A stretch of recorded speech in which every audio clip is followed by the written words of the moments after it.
Okay, now on to the next movie in the greatest movies of 1991 series. Next on the list is The Hard Way, directed by John Badham. And I believe this one had a second unit director, that was Rob Cohen, who would go on to birth the Fast and Furious franchise, among other things. That was like the biggest thing, I guess his name is attached to, due to the success of that series. But this movie was interesting because it's definitely an answer to the buddy cop craze that was started. It became especially popular in the 1980s, from thanks to films like Lethal Weapon and 48 Hours. And this was pretty much it was towards the end of when this craze was occurring. I think it was like this and The Last Boy Scout, which was this same year. There were a few, but then after this, it started to kind of peter off, and we or out or whatever they say. We didn't really see that many buddy cop films after that. It would then make a resurgence later on. I think one of the movies responsible for the resurgence in the late 90s is definitely Rush Hour. Before that, this was the formula. So they're basically action comedies, all of them, 48 Hours, Lethal Weapon. They have various degrees of darkness, infused into the script, but for the most part, these were like fun films. And The Hard Way was no exception. I love The Hard Way because The Hard Way, I think, leans into the comedy more than most of them. The Last Boy Scout actually leans into the comedy quite a bit, thanks to Shane Black's hilarious script. But this one also has a hilarious script, and it was a great vehicle for Michael J. Fox. And it was really the perfect pairing, Michael J. Fox with James Woods, because James Woods is doing his James Woods thing. The thing he is pretty much best at, which is playing this, like, curmudgeon, this borderline misanthropic Grinch of sorts, who just doesn't give a fuck. And, I mean, look at the way he's looking at Michael J. Fox with all the judgment and that hatred in his eyes. So James Woods is actually stuck with this guy who's an actor, who is researching a role. So this is like that famous thing you hear about when an actor is going to play a cop and they get hooked up with another cop on a ride-along, right? There's even a movie called Ride-Along later on. It's about something completely different. But it's a known thing. And ride-alongs can be for civilians too. There's even a ride-along in that movie, Unlawful Entry. I don't know why that movie popped in my head, but yeah, that's a ride-along. Kurt Russell on a ride-along. People can ride along, But actors ride along to research their roles because he wants to play a cop that is basically inspired by this guy, the real-life guy. So he tracks him down, and he is not down with it, but because his captain, played by Delroy Lindo, is a big Michael J. Fox fan. Well, not Michael J. Fox. His name is Nick Lang in the movie, the actor. He plays like these Indiana Jones ripoff films. Every time he signs an autograph, it's bang, bang, Nick Lang. So anyway, Delroy Lindo, his captain, is a huge fan, so he sets it up without James Woods' consent. So he's stuck with him. It's a hilarious odd couple. Both guys are like top of form, just like at the top of their game in this movie. If you want to see like James Woods do this type of role, which he does, like he even does it in Vampires. If I personally think that he does it the best here. This movie is amazing. Like I've seen it so many times, and every time it just flies by. There's no dead weight. There's nothing boring about the film. The script is like perfect. It's just a really, really good time. And every element of it works. The comedy works. The odd couple aspect of it works tremendously well. The cop film aspect of it works tremendously well. James Woods, all of his fellow cops, one of them played by LL Cool J, and this, I think, might be his first appearance in a film. It's one of the first. He even has a song. Well, he didn't make it for the movie, but the movie ends with his Mama Said Knock You Out song. And then the serial killer aspect, because this is also like a cop serial killer film. They're hunting down the serial killer called the Party Crasher, and why they call him that is because he shows up to random like nightclubs and raves and parties, and with a gun that he's had custom made with a scope on it. It's that he gets done in the black market, and he just guns down a random person and then hightails it out of there. Right before he does it, he gives a call to the police telling him, like, oh, looks like I've done it again. Uh-oh, and then he shoots the guy, and then he's been on the lam for a while. He's been taunting the cops. And this guy's obsessed with bringing down the party crasher. And this guy loves that. And that's what he wants to capture. And he wants to try to channel in his role, because the cop that he's going to be playing is very, very similar. Like a kind of a gruff, hard-edged, no-nonsense cop type. So he's on the case, even though he's been taken off the party crasher case. He's not supposed to be. This is like the age-old story in these cop films. He's not supposed to be hunting down the serial killer. You're off the case, but you're supposed to watch the actor. But he's like kind of doing both and secretly hunting down the party crasher. And all of that would fall flat if it wasn't for the villain, the party crasher himself, Stephen Lang. Talk about Langs. Stephen Lang from Don't Breathe. Yeah, he's in the Avatar movies. It's just one of the greatest character actors out there. And this is my favorite role of his. He plays a hell of a kook in this movie, and he's having fun with it. He's over the top.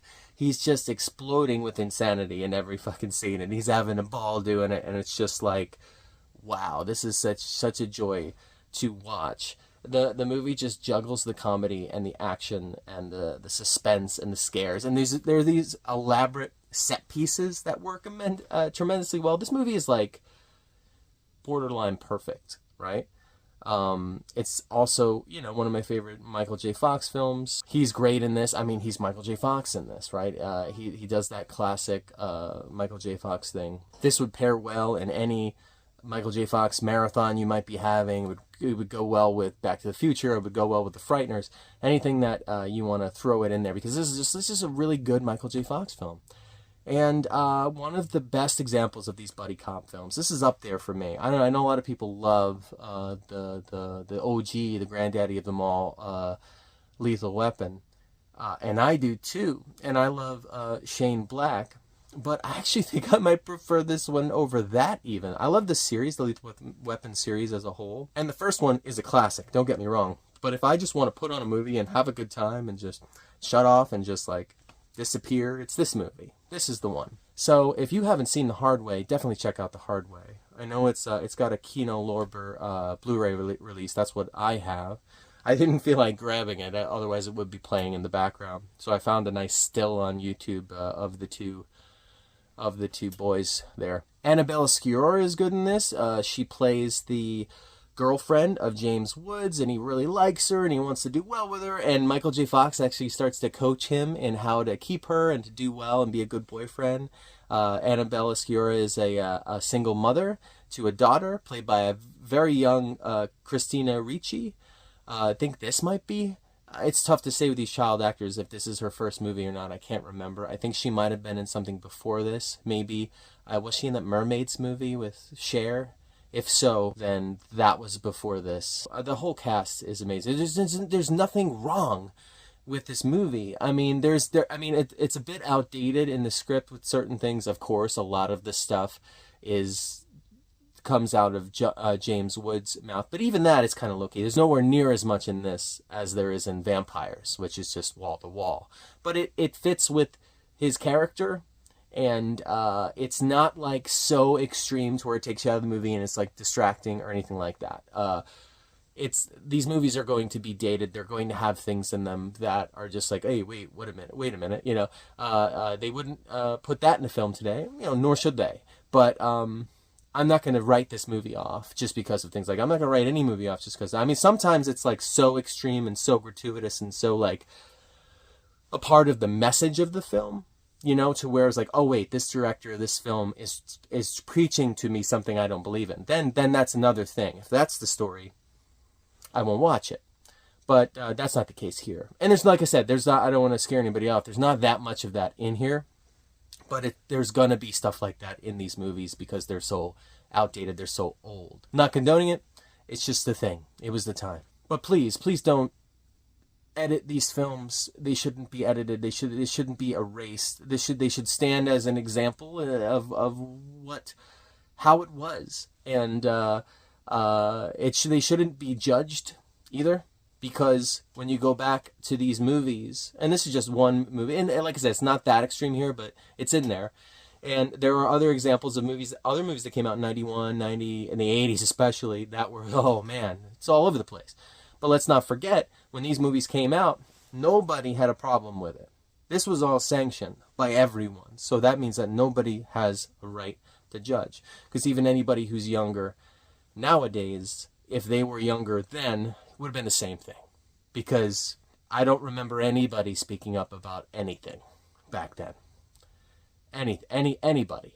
So for anyone to turn around and say like, oh, and start pointing fingers when they were right there in line, and they were right there, you know, I'm not saying that everybody was complicit in like saying this stuff themselves, because they weren't, but this was entertainment, you know. And I hate that I'm going into a conversation about this with this film, because like I said, this is not the greatest offender of this, nowhere near. But there are like extremely classic films that are way worse. But I'm just saying that be understanding, be forgiving, and to the fact that I think it should stand as an example of what not to do now, and I think it's good that we moved away from that. And yes, and it should be. When you hear things that come out of these characters' mouths and you cringe, it should be cringy. Don't take it out. Allow that cringe to sit in and to live. And just like, you know what? That's just the way it was.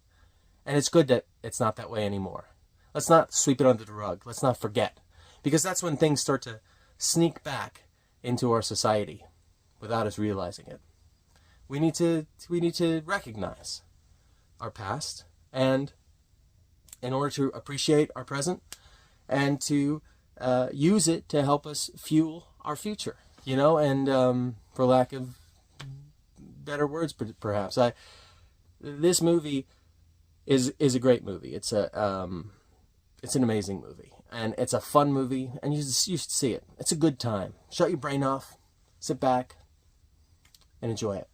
That's what I say. So what I'm gonna do to The Hard Way here is I am going to rank it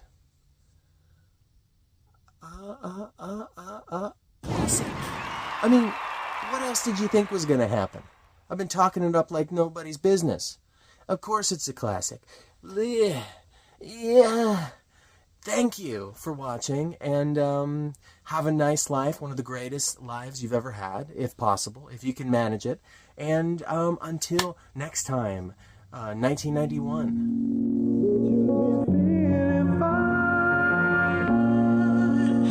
Show up to the party with the wrong face in space. No one hears you scream like a primate. First dates can be long and hard like a phallus. Chalice, drinking like a fiend at the palace. On the wrong hand at the right time, making music, bring the noise and the tight rhymes. Now your party is a